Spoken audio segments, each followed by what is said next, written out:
बिस्मिल्लाहिर्रहमानिर्रहीम, अस्सलाम वालेकुम। अली सलमान GTV के तमाम नाज़रीन को जी स्पोर्ट्स में खुश आमदीद कहता है। यहाँ पीर से लेकर जुमेरात तक रोज़ाना रात 11:03 पर हम इस महफिल को सजाते हैं आपके लिए और बात करते हैं उस दिन खेले जाने वाले स्पोर्ट्स के हवाले से और उस दिन स्पोर्ट्स से जुड़ी खबरों के बारे में। आज भी हम बात करेंगे पाकिस्तान के बिशन वर्ल्ड कप के हवाले से कि जहाँ पाकिस्तान कल न्यूजीलैंड के खिलाफ अपना पहला वार्म अप मैच खेलेगा। क्लोज डोर ये मैच होगा कि जिसमें तमाशाइयों को स्टेडियम में दाखिले की जो इजाज़त नहीं होगी। अब देखना ही है कि पाकिस्तान इस वार्म अप मैच में किस स्क्वाड के साथ उतरता है, पाकिस्तान की फाइनल 11 क्या होगी इस वार्म अप मैच में, किस स्ट्रेटजी के साथ उतरेगा। क्योंकि जाने से पहले बाबर आजम यहाँ ये बात करके गए कि ये वर्ल्ड कप है और यहाँ पे हम डिफरेंट अप्रोच के साथ और डिफरेंट स्ट्रेटजी के साथ मैदान में उतरेंगे। आज के शो में हमारे साथ मौजूद होंगे इंग्लैंड से पाकिस्तान के एक ऐसे ज़बरदस्त ऑलराउंडर के जो अंडर 15 से ही पाकिस्तान को रिप्रेजेंट कर रहे हैं और मुख्तलिफ जो दुनिया भर की लीग्स हैं उसमें उनकी बड़ी ज़बरदस्त परफॉर्मेंस रही है, क्वालिफाइड कोच भी हैं और गुज़िश्ता दौर में उनके बारे में ये खबरें थी कि शायद वो पाकिस्तान के कोचिंग स्टाफ को ज्वाइन भी कर लें।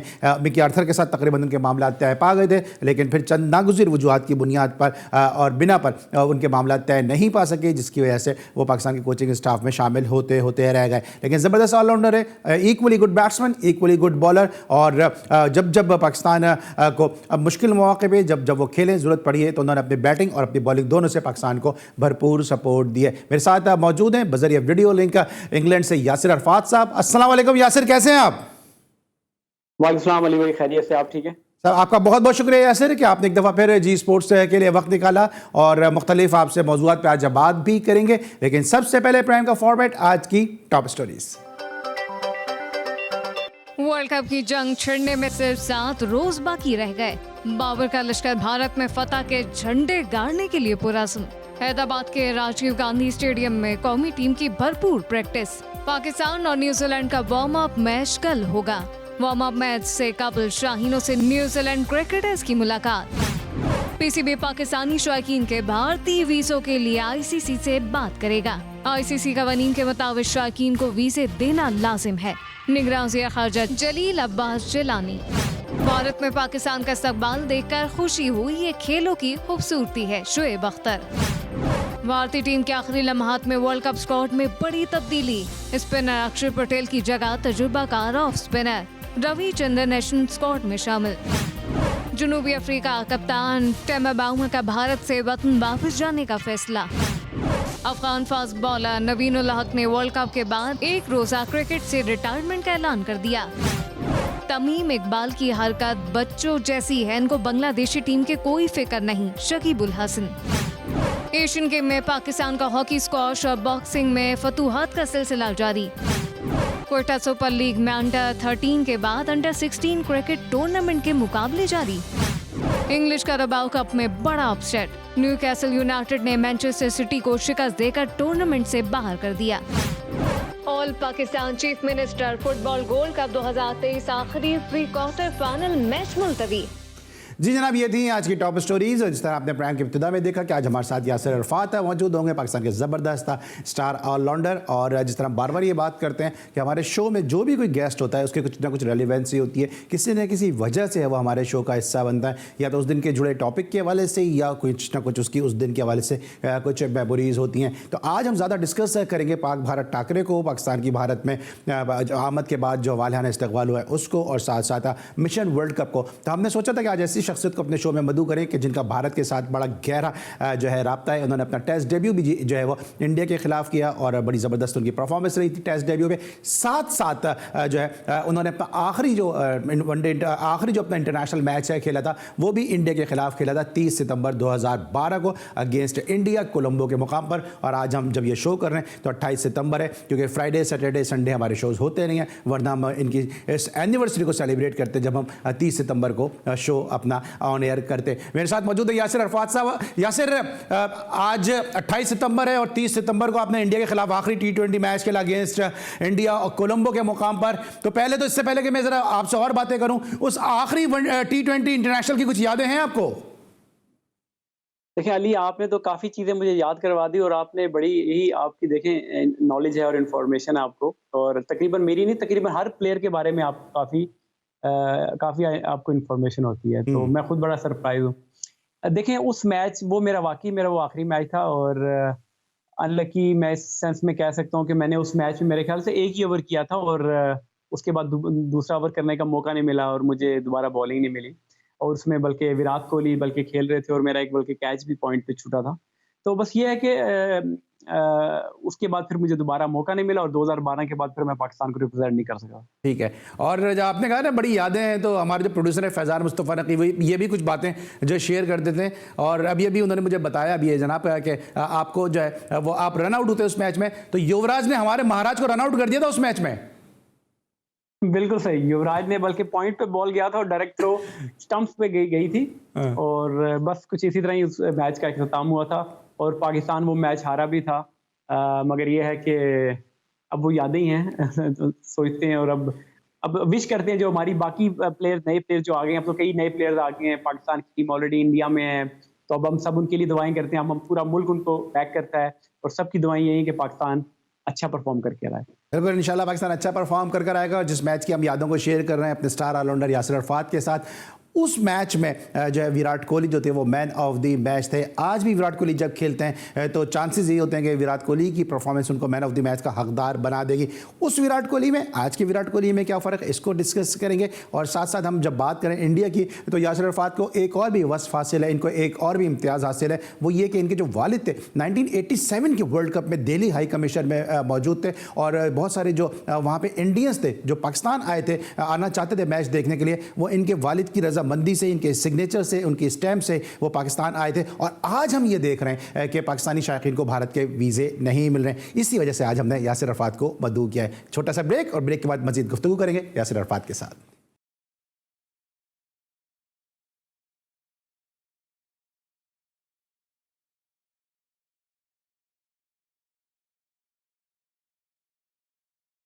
Welcome back after the break. और ब्रेक पर जाने से पहले हम बात करते हैं यासिर अरफात से, उनके कैरियर के हवाले से कि जहां पर यासिर अरफात ने इंडिया के खिलाफ अपना टेस्ट डेब्यू भी किया, साथ साथ इंडिया के खिलाफ उन्होंने अपने कैरियर का आखिरी इंटरनेशनल मैच भी खेला। लेकिन ब्रेक पर जाने से पहले मैंने कहा था कि मैं पूछूंगा कि उस वक्त जिस मैच में यासिर अरफात के सामने विराट कोहली जो थे वो मैन ऑफ द मैच थे, आज भी विराट कोहली के हवाले से बात हो रही है। तो यासिर, अब आप क्रिकेट फॉलो भी करते हैं, क्वालिफाइड कोच भी है माशाल्लाह, तो क्या फ़र्क देख रहे हैं उस वक्त के विराट कोहली में और अब के विराट कोहली में? या आपको लगता है कि उन्हीं खतूत पर है वो?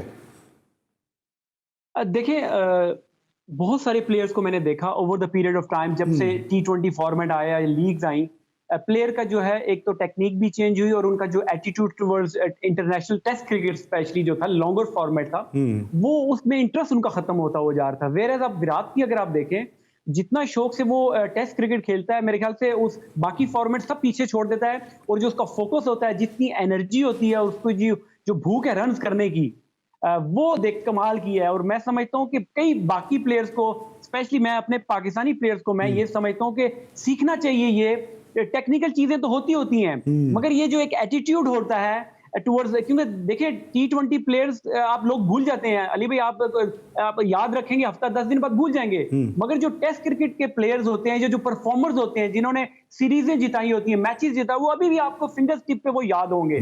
तो मैं समझता हूं कि विराट कोहली में ऑब्वियसली एक टैलेंटेड, स्किलफुल है और उसकी तो मतलब दुनिया में उसका अभी इस टाइम मुकाबला कोई प्लेयर नहीं करता।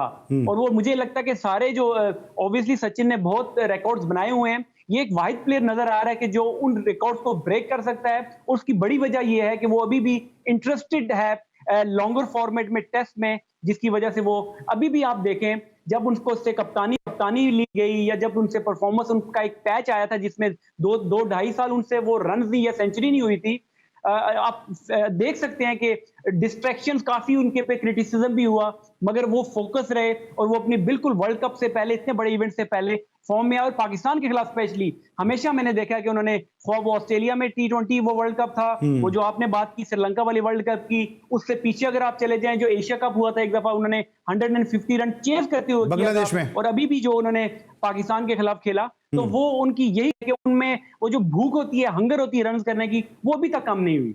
ठीक है। अच्छा, आप अब मेरा टॉपिक तो खैर ये नहीं था, मैं इस पे ज़रा वापस आता हूँ, लेकिन अभी जो आपने बात की है कि पाकिस्तान के प्लेयर को विराट कोहली से सीखना चाहिए, तो यासिर आप एक अरसे तक डोमेस्टिक क्रिकेट खेलते रहे हैं, रावलपिंडी रैम्स को भी आपने रिप्रेजेंट किया, रावलपिंडी रीजन को भी आपने लीड भी किया, और माशाल्लाह अपने नाज़रीन को बताते चले कि यासिर रफ़ात वो प्लेयर हैं रावलपिंडी के कि जिनके नाम से स्टेडियम का एक स्टैंड भी जो है वो इनके नाम से बोला गया, जिनकी वो सर्विसेज हैं रावलपिंडी रीजन के लिए। अब यासिर आप क्या समझते हैं कि प्लेयर हमारे डोमेस्टिक खेलने से क्यों कतराते हैं? क्या उनको ये पता है कि पीएसएल से ही टीम की सिलेक्शन फर्स्ट क्लास में कुछ भी करते रहे कुछ नहीं होगा? हालांकि सब ये बात करते हैं कि जितनी आप फर्स्ट क्लास खेलेंगे, जितनी लंबे क्रिकेट खेलेंगे, इतनी आपकी स्किल्स बेहतर होंगी। देखिए अली भाई, ये बिल्कुल सही बात है। और देखिए, अगर आप प्लेयर्स को मैं कसूर यहाँ नहीं कहता, मैं क्रिकेट बोर्ड जो है, पाकिस्तान क्रिकेट बोर्ड पे जो लोग बैठे हुए हैं, अगर वो ही अहमियत नहीं देंगे, जो सिलेक्टर्स हैं वही अगर अहमियत नहीं देंगे जब आपने सिलेक्शन T20 से करनी है, तो प्लेयर्स का तो कसूर नहीं है। देखिए, मेरी गाय बगाए प्लेयर्स के साथ मुलाकात होती है ऑन द फील्ड, और ऑन द फील्ड उनसे मैं बात करता रहता हूं, तो वो मुझे यही फील, जो पाकिस्तान का जिस तरह भी डोमेस्टिक क्रिकेट चल रहा है, 4 डे क्रिकेट चल रहा है, तो आप प्लेयर नहीं है खेलने के लिए, क्योंकि जब उनको पता है कि आपको सेंट्रल कॉन्ट्रैक्ट भी T20 की परफॉर्मेंस से मिलने, पाकिस्तान में सिलेक्शन भी T20 से होनी है, तो क्या जरूरत है कि 4 दिन आप जोर लगाएं, 20-20, 25-25 ओवर आप एक दिन में करें, तो जब आपको आसानी से चीजें मिल रही हैं, तो आप क्यों इतनी मेहनत करेंगे? तो मैं ये समझता हूं कि प्लेयर्स का कसूर नहीं, बल्कि पाकिस्तान अफेयर्स पे लोग बैठे हैं, उसको इंपॉर्टेंस देनी चाहिए। और जो सेंट्रल कॉन्ट्रैक्टेड अभी अनाउंस भी किए हैं, उसमें भी देखें लड़कों को 3-3 साल के कॉन्ट्रैक्ट दे दिए गए। मैं थोड़ा सा हैरान हूं कि अगर एक प्लेयर साल में अगर परफॉर्मेंस नहीं करता, तो क्या मतलब उसको 3 साल का आप क्या, उसको तो क्या जरूरत है मेहनत करने की या बेहतर होने की? ठीक है। अच्छा, वो विराट कोहली पे मैं आता हूँ, लेकिन अब चूंकि बात आपके साथ होती है तो बड़ी बात से बात निकलती जाती है कि वजह ऐसा तो नहीं कि डोमेस्टिक को हम इसलिए अहमियत नहीं दे रहे कि हमारे जो हेल्म ऑफ अफेयर चलाने वाले हैं वो खुद 1-1, 2-2 मैच खेले, उनको इसकी अहमियत का अंदाजा ही नहीं है। देखिए, ये भी एक रीजन है बिल्कुल, मगर जब आपको क्या कहते हैं लाइमलाइट मिल रहा हो T20 से, आप टीवी पे आ रहे हो, या इस तरह की चीजों पे, जिस तरह PSL हो रही है या लीग की बातें हो रही हैं, इस तरह की चीजों में आपको जब नजर आती है कि प्रोजेक्शन है, तो मैंने जिस तरह आपको बताया कि ये 4 डे क्रिकेट, ये तो लोग मजबूरी में लड़के वो लोग खेल रहे हैं कि जिनको कोई अपॉर्चुनिटीज और नहीं मिल रही, मगर एज अ एक्स प्लेयर या अब कोच हूं मैं, तो मैं अगर समझता हूं कि अगर किसी भी प्लेयर की अगर डेवलपमेंट होनी है, तो वो 4 डे क्रिकेट है। जो आप कहते हैं ना कि लंबे स्पेल करना, पेस में इंप्रूवमेंट, वेरिएशन बॉलर्स में आनी, या बैट्समैनों को लंबी इनिंग्स खेलना। हमारी जो प्रॉब्लम अभी पाकिस्तान क्रिकेट टीम की बैटिंग की, जो मैं एक मेजर फ्लॉ ये भी है कि लड़कों को बड़े रन करना नहीं आ रहे। जो मैंने विराट कोहली की बात की, यही कि जब आप 50 करते हैं तो उसको 100 में कन्वर्ट करें, और 100 को आप 150 में कन्वर्ट करके टीम को match जिताएं।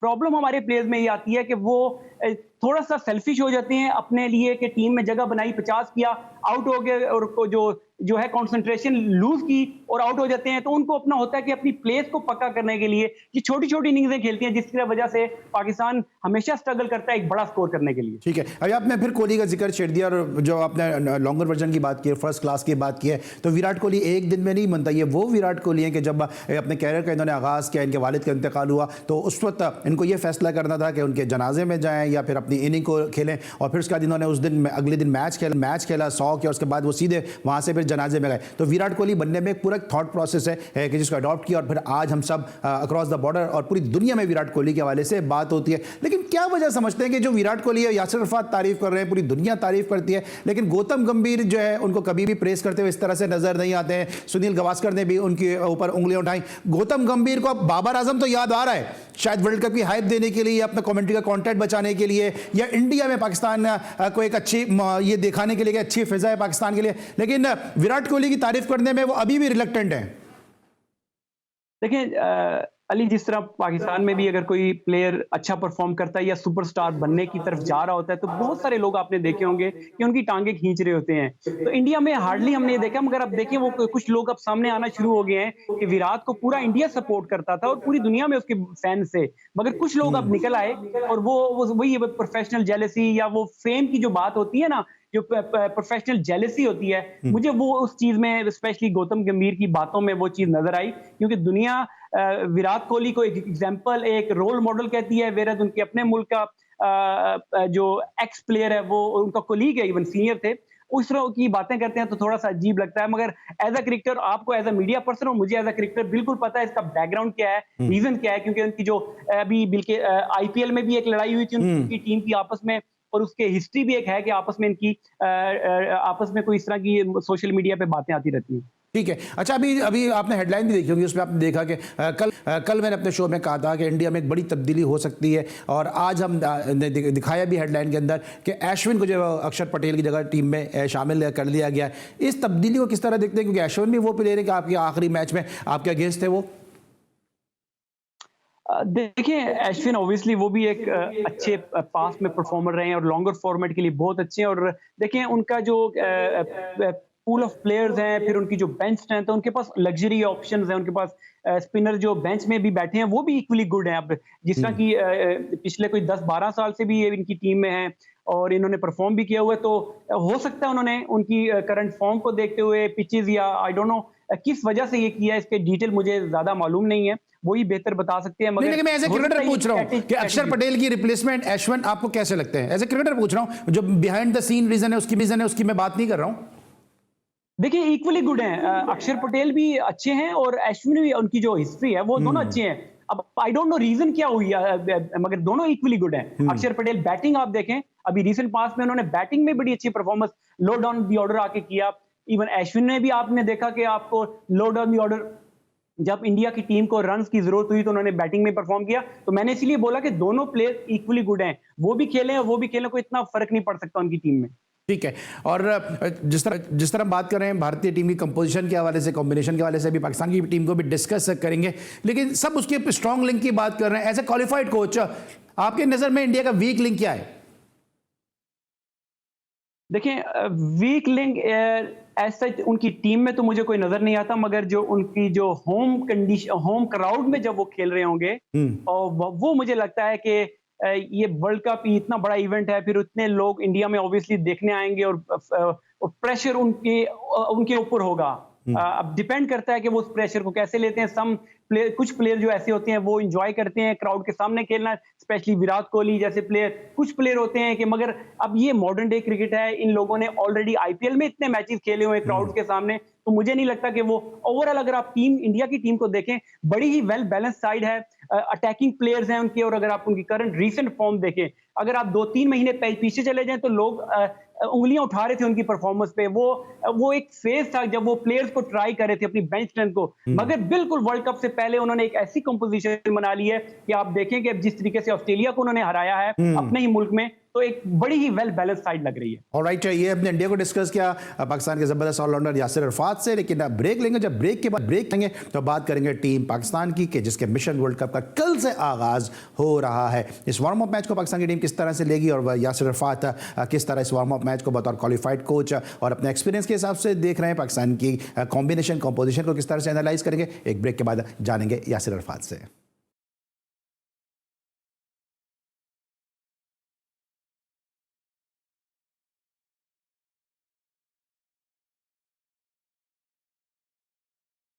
Welcome back after the break. और ब्रेक पर जाने से पहले हम टीम इंडिया को डिस्कस कर रहे थे, अब हम बात करेंगे टीम पाकिस्तान की। यासिर अरफात साहब हमारे साथ बजरिया वीडियो लिंक मौजूद हैं। यासिर, ये बताएं, कल से पाकिस्तान अपनी कैंपेन का आगाज कर रहा है और न्यूजीलैंड के खिलाफ एक क्लोज डोर मैच पाकिस्तान खेलेगा, कि इसमें तमाशाइयों को आमद की इजाजत नहीं होगी।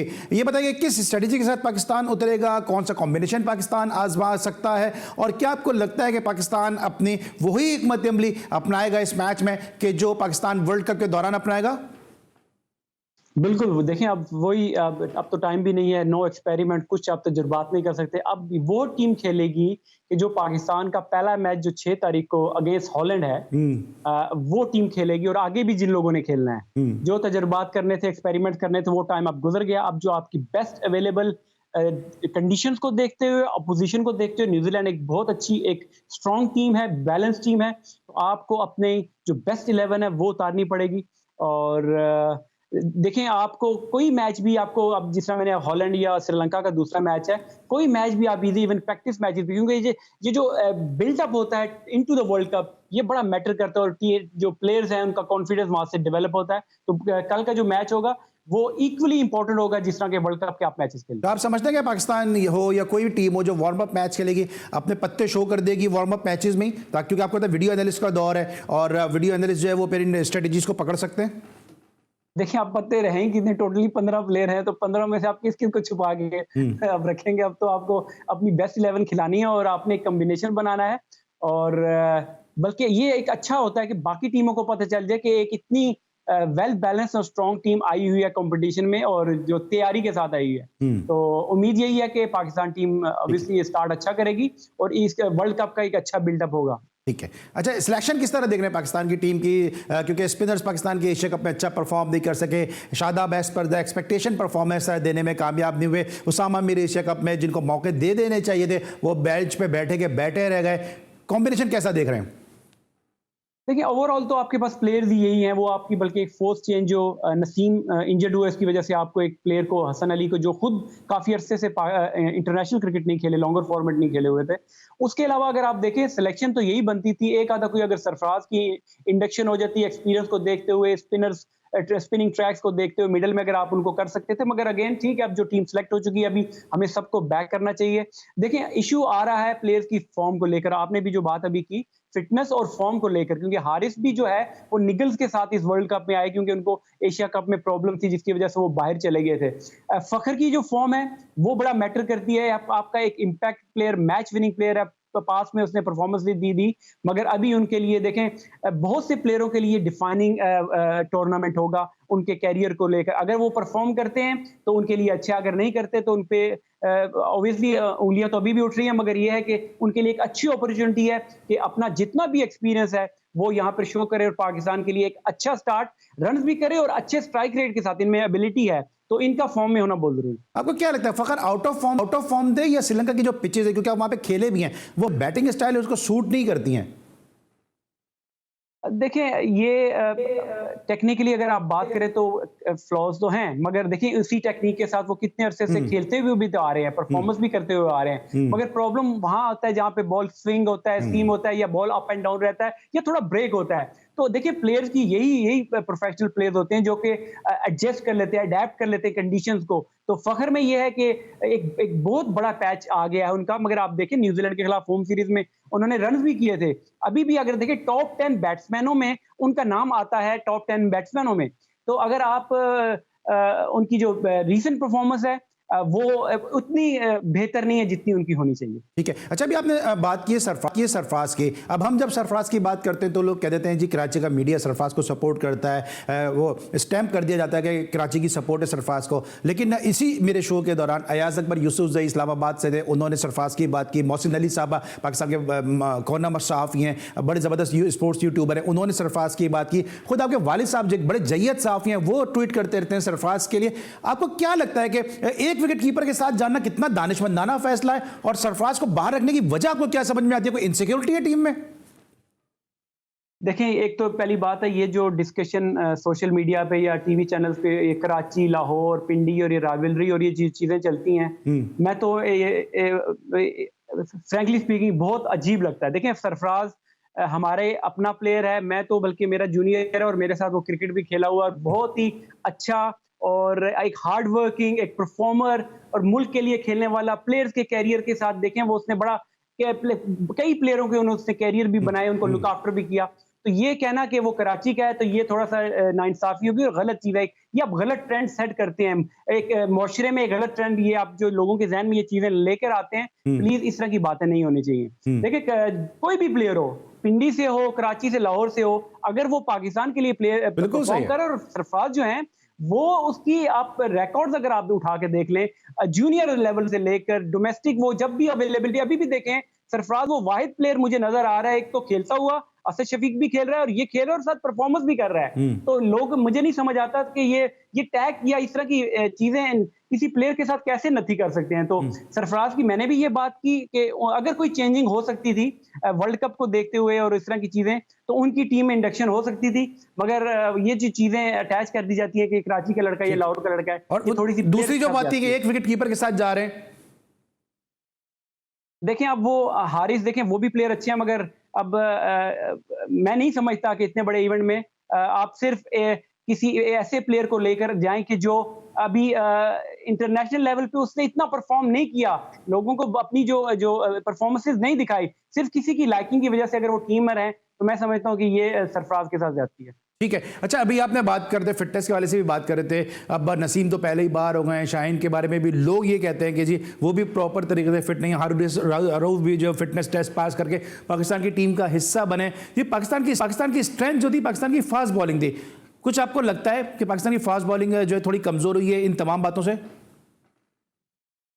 देखें, इस एशिया कप से पहले अगर आप देखें तो हर बंदा तारीफ कर रहा था, और मुझे भी बड़ी खुशी होती थी कि जब हमारे फास्ट बॉलर इतना एक अच्छा लीथल कॉम्बिनेशन बना हुआ था और तारीफें जब होती थी और परफॉर्मेंस करते थे, तो बड़ा अच्छा लगता था। मगर ऑल ऑफ अ सडन जब वो इंजर्ड हुए, तो अब आपके पास रिप्लेसमेंट ही कोई नहीं है उनकी, और आपने एक ऐसे प्लेयर को लेकर जा रहे हैं कि जो ऑलरेडी खुद काफी अरसे से खेला नहीं, और आपकी जो बेंच स्ट्रेंथ है, देखिए आपने उनको मौका ही नहीं दिया। अब 2-3 साल से बल्कि ज्यादा हो गया अब टाइम, वसीम जूनियर को आप ट्रेवल तो करा रहे हैं, मगर आप उनको मैचेस नहीं खिलवा रहे हो। जब बेंच पे बिठाया हुआ है, बजाय उसके कि अगर आप वो डोमेस्टिक में जाके खेलें या बॉलिंग करें या लंबी बॉलिंग करें, या वैसे तो ऑब्वियसली कैंप्स तो लग ही नहीं रहे ना। ये भी एक बड़ा अलमिया है कि पाकिस्तान के प्लेयर की डेवलपमेंट ही नहीं हो रही, उनमें उनकी क्रिकेट में बेहतरी आ ही नहीं रही। तो आप कैसे बेंच पे बैठे बैठे ऑल ऑफ अ सडन आप उनको कोई इंजर हो जाता है, आप टीम में लेकर आते हैं, और आप उनसे एक्सपेक्ट करते हैं कि वो वैसी ही परफॉर्मेंस करें कि जो प्लेयर जिनको वो रिप्लेस कर रहे हैं। तो ये प्लेयर्स के साथ भी ज्यादती है। फिर हसन अली को किस तरह देखेंगे जो उनके सिलेक्शन है 2022 के बाद से अब तक वो वनडे खेले नहीं और वर्ल्ड कप जैसे इवेंट में उनको भेज दिया गया?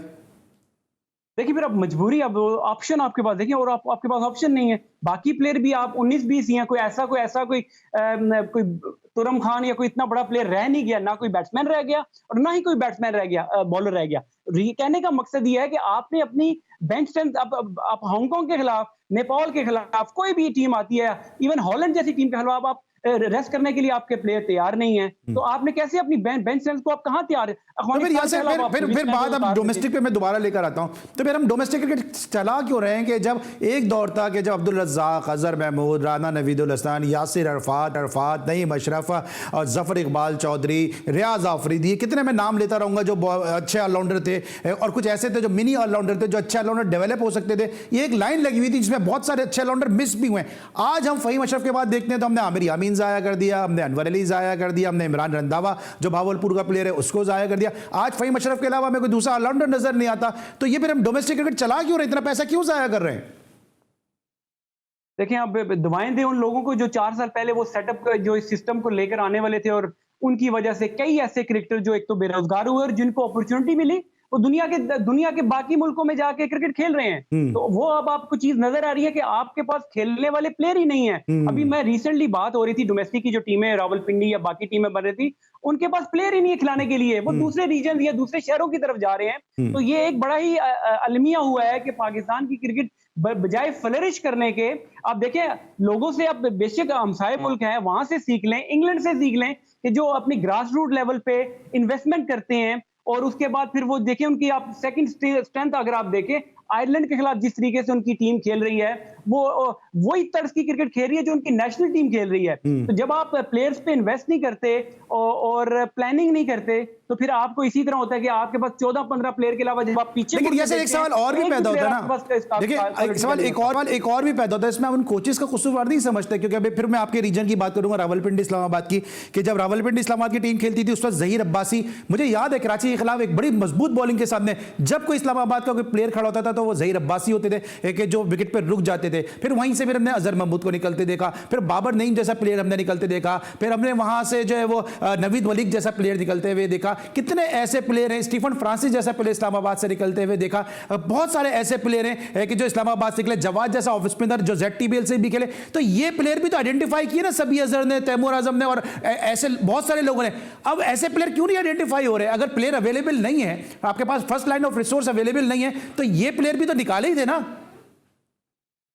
देखिए अली भाई, उस दौर का कंपेयर करना अब के दौर से थोड़ा सा इस तरह है, मुख्तलिफ है कि उस वक्त ये है कि जो इवन क्लब क्रिकेट जो होती थी वो बड़ी कॉम्पिटिटिव होती थी। आप मैं तो पिंडी में खेला हूँ इस्लामाबाद की क्रिकेट, लाहौर कराची की क्लब क्रिकेट इतनी कॉम्पिटिटिव होती थी कि जो प्लेयर वहां परफॉर्म करता था सारे पूरे पाकिस्तान में पता चलता था कि एक लड़का PNT लुधियाना या कराची के जो क्लब्स हैं उनमें से पता चलता था कि हसन रजा का देखें, जब वो जूनियर लेवल पे थे, पूरे पाकिस्तान में मशहूर हो गए कि ऐसा प्लेयर आया कि जो 100 से कम बात ही नहीं करता। अंडर 15 खेला, फिर अंडर 19 खेला, तो उस टाइम जो क्रिकेट होती थी बड़ी कंपेटिटिव लो लेवल पे होती थी। अब तो ना आपके पास ग्राउंड्स हैं, ना आपके पास क्लब्स हैं, और जो थोड़ी बहुत क्रिकेट होती है वो भी पॉलिटिकल इंटरफेरेंस होती है।